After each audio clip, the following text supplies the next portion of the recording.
What is going on YouTube? And welcome back to JoJo Speaks. This here is going to be my review for Housewives of Potomac Season 9, Episode 3. Now, this episode was for me what some would call a filler episode. So I'm only going to talk about the things that really stuck out to me because, going through the motions of talking about everything that happened is just pointless to me. But I will say that it was very interesting to see Giselle kicking the girls out of her event, and then Ashley coming over to the sprinter and telling them to donate to the cause and all that good stuff. And it's like, Ashley knows how she knows how to play the game. She really does. She's a professional at this reality TV thing. And this is why, although a lot of people say that Ashley needs to go, I feel like the show sort of kind of needs Ashley to be the pot stirrer that she is, because if she doesn't stir the pot, we know Giselle will always stir the pot. But I like Ashley, what Ashley brings to the show. So there's that. So the ladies go out. And they go on about their business, and they're really upset with Giselle for kicking them out of her event. And so then we get to Jazzy and Stacy. We're at their house, and they invite Ashley and Karen over, and they're really upset with Giselle. They're expecting an apology. At this point, I'm thinking she's probably not going to, but if she does, so be it. I feel like they do deserve it. But we'll see what happens later on in the episode. And so Ashley comes in, and she gets into it with Jazzy, and she says, well, you did try to close that door on me, or Jazzy apologized for closing the door on her, and she said that she's glad that it closed slowly and not so swiftly so that it would injure her. But anyways, Ashley and Jazzy go back and forth, and then Karen comes in. She's dropped off by her man, or her husband rather, just not just her man, but her husband. Karen comes in and says, "What the F is going on?" Because she hears Jazzy and Ashley arguing in the background. And so then Karen has a bone to pick with Ashley for giving her those 4 Uber cards. She said, you know that was shady. And of course it was shady. It's Ashley. What else do you expect, girl? What else do you expect? And so Karen said, you need to worry about those human beings that are residing on your feet known as bunions. And then Ashley had the nerve to hike up she got that leg up, as Alexander Rogers would say, and showcase the bunions. It was interesting to see. And Karen was like, I'm just so glad that I was not hurt in it. And Ashley said, well, I'm so glad you didn't kill somebody. And so Ashley's going to definitely be getting at Karen for her DUI mistakes. And do I think it's do I think it's valid? Sure, because it did happen, and because Karen is known as being a deflector of sorts. They're just going to keep prodding and prodding until they get an actual answer out of her. But that's that. But anyways, then we get our girl Kay, our new housewife, who was a friend of last season. She's now a permanent housewife, and she's making some breakfast for her man, who's just had a root canal. She said that he was in a lot of pain, but when he came downstairs to get his food, he didn't seem like he was in pain at all. But I'm assuming that he was putting on for the cameras, and her mother was there as well. So that was a nice scene to see. Then we get Stacy. Stacy is meeting up with her personal trainer, and she's going to do a little bit of a workout with her new boo, JT. And when they showed his name, they just put him as a friend and not an actual boyfriend. So I don't know if they're official. She talks about him like they are official, but the fact that he says that he doesn't want to be intimate with a woman before he gets married. He has been intimate in the past. He is not a virgin,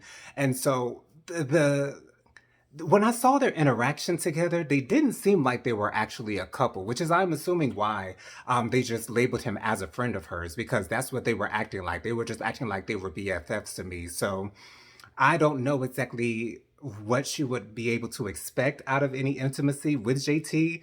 He doesn't seem to be interested in her in that way. That's just what I'm seeing. I don't see that JT is interested in being intimate with Stacy. I don't know if he wants to be intimate with her at any point, but if he doesn't want to be intimate with her, then why is he with her? That whole situation between Stacy and JT just makes absolutely zero sense to me whatsoever. Hopefully, we'll get a little bit more insight into their actual relationship. However, I'm not seeing the proof of an actual relationship. But anyways, we then see Giselle. She is seeing her twin daughters off for prom. And Jamal Bryant, her ex-husband, the father of her three children, he comes in and he's going to see them off. I think it's amazing that Jamal is such a presence in his daughter's life. With him living in a whole nother state, it's so amazing that he's able to make the travel up for important occasions like prom, to see them off. And he probably is going right back to Atlanta. So I applaud Jamal for at least showing his face. And I'm so surprised that we see Jamal on a season that he's not quote with Giselle, but when he was with Giselle in the fifth season, we only saw him in a phone. But anyways, there's that. We're far past that. I just wanted to make that point. But it was beautiful to see Giselle's best friend doing her daughter's hair, and it's great that she has a gay best friend. I'm always an advocate for gay BFFs because me being gay myself, but it's I feel like we're seeing a different side of Giselle, and I'm liking it. And I'm not expecting to like it, but I do like seeing a different side of Giselle, and it's almost as if she doesn't have to put on this face of being this shady, manipulating, kind of evil type of stereotype. It seems like she's trying to clean up her act, and I'm assuming that the producers have spoken to each and every one of these ladies, telling them to clean up their act, and Giselle is doing a pretty good job at it so far.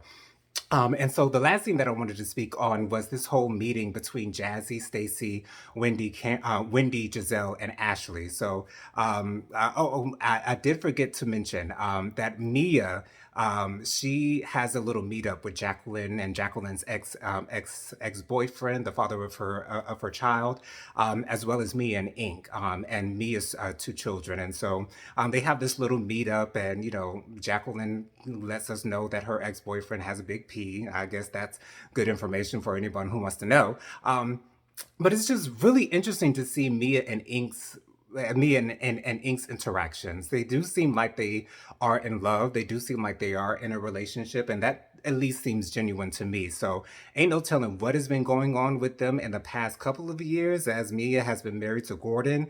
But I'm at least happy that they are happy. I do feel bad for Gordon in this situation. It seems like he's sort of kind of been left out to dry.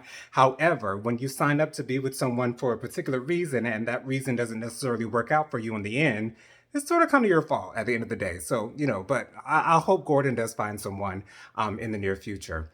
And also we get to see that Mia and Gordon, they're staying in the same in the same apartment building, or in the same building rather.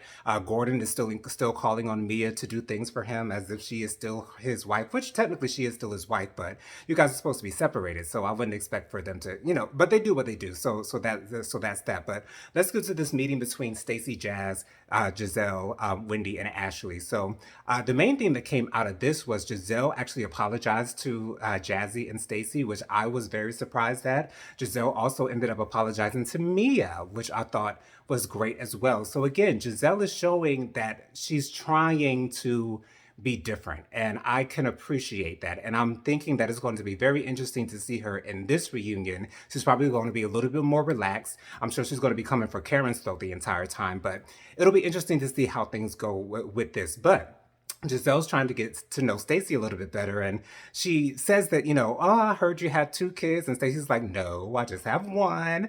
And so she has to correct Giselle on that misinformation. But Giselle's asking her about her divorce and how she's going through it, and she says, it's not a good time for me. You know what I'm saying? The divorce is not easy for anyone. However, it seems like it was easier for Giselle and Ashley because Giselle says she was happy at the time that she was getting divorced. And so it's very interesting to see the different dynamics of women who are getting divorced. And then Ashley blurts out the fact that, well, actually, she's moved on. She got a new man. And Stacey is shocked.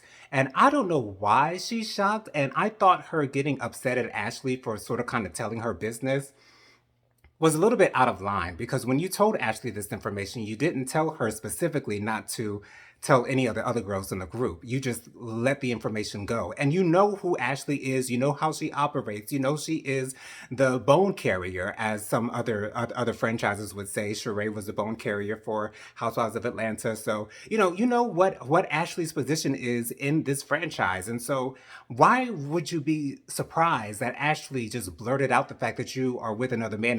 And just as Ashley said, I didn't know that I didn't have the permission to discuss this openly with everyone in the group because I thought it was just, general knowledge that everyone knew that you were in a new relationship. So I didn't like that from Stacey, but I did love that orange dress that she was wearing at that dinner. I thought it was absolutely gorgeous. A little bit too formal for the occasion. However, she did look beautiful. But I'm hoping that I like Stacey a little bit more as the season goes on. But that's my review for season 9, episode 3 of Housewives of Potomac. Join me next week for episode 4's review. Hope you guys have a wonderful day. Peace out, y'all.